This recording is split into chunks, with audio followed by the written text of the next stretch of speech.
Louis Buñuel ne s'est pas imposé comme grand cinéaste du jour au lendemain.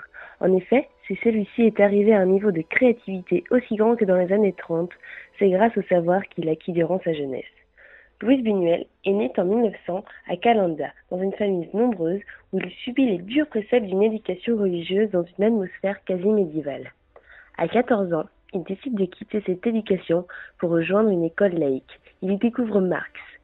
3 ans plus tard, il part à Madrid pour commencer ses études supérieures. Il se redirigera vers la philosophie et la littérature. C'est dans cette grande école qu'il rencontre Salvador Dali et Federico García Lorca, avec qui il se liera alors d'amitié. Ces deux grands hommes sont déjà mûrement passionnés par l'art et la littérature.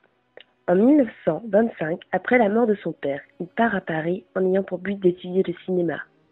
Pour persévérer dans cet amour du 7e art, il intègre l'école des comédiens de Jean Epstein. Durant ces années, il apprend de multiples techniques de production auprès des chefs opérateurs. Peu après, nous le retrouvons dans la critique cinématographique et par la suite, grâce à l'aide financière de sa mère, il tourne son premier film avec Dali, Un chien d'Allô. C'est alors le commencement d'une longue carrière dans le cinéma.